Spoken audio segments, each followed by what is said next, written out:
तुम्ही प्रवाहाच्या विरुद्ध का नेहमी जाता?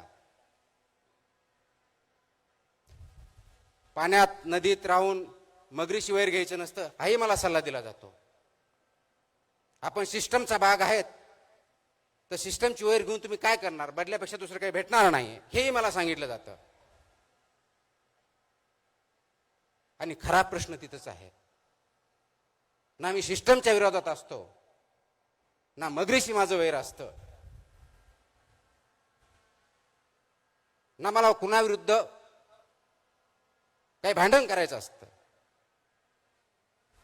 माझा प्रश्न असतो की जो प्रवाह आहे, ज्या दिशेने चाललाय, ज्या वेगाने चाललाय, ज्या उद्देशाने चाललाय, तो योग्य आहे का अयोग्य आहे? याच्यावर आपण थोडं थांबूया. 10 सेकंद, 5 सेकंद, 15 सेकंद, 30 सेकंद एवढा विचार करूया. आपण करतो का? तुम्ही स्वतःला प्रामाणिकपणे आता एक प्रश्न विचारा. एक 10 सेकंद मी पॉज घेतो.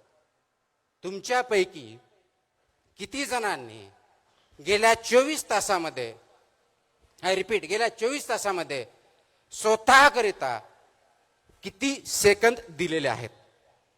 I repeat my question. गेल्या 24 तासामध्ये स्वतःकरिता किती सेकंद दिलेले आहेत? आणि ज्यांनी खरोखर सेकंद दिले असेल त्यांनी मला हात वरती करून दाखव. किती हात आहेत? Not even 1%. Not even 1%. आणि स्वतःसाठी म्हणजे काय? पुढचा प्रश्न, विचार करण्यासाठी. स्वतःसाठी म्हणजे झोपण्यासाठी नव्हे,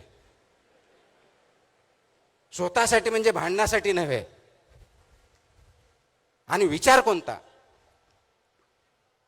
गेल्या 24 तासामध्ये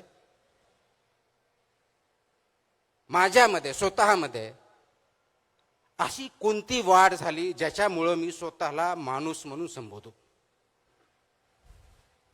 असा किती जणांनी प्रश्न विचारला?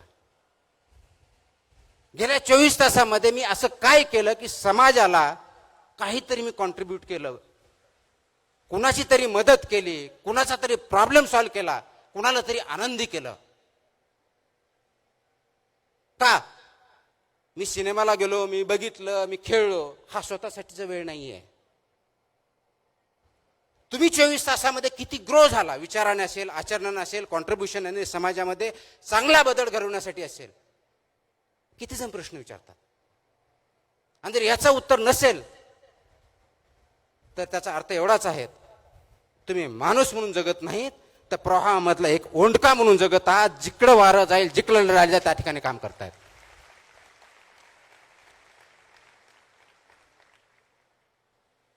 आता निर्णय तुम्हाला घ्यायचा आहे. तुम्हाला ओंडका म्हणून जगायचं आहे का त्या प्रवाहामधला मासा जिवंत आहे, अगदी प्रवाहाच्या विरुद्ध उड्या मारून हवेत तिथं हवा तसा जगू शकतो त्या माशाप्रमाणे जगायचा? हा निर्णय प्रत्येकाने स्वतःच्या बाबतीतला घ्यायचा आहे. ओंडक्याला अस्तित्व नाहीये. लाट आली तिकडे जाईल, मोठी लाट आली तर नदीच्या बाहेर पडेल, संपला. माशाला अस्तित्व आहे, तो जिवंत आहे म्हणून तो उड्या मारतो. ज्या ठिकाणी जायचे त्या ठिकाणी जातो, ज्या ठिकाणी अन्न खायचे त्या ठिकाणी खातो. पण हे करत असताना नदी पोल्युशन करत नाही, प्रदूषित करत नाही, एन्व्हायरमेंटचा प्रोटेक्ट करतो, डायव्हर्सिटी बघतो. आपण करतोय? खूप मोठा प्रश्न आहे.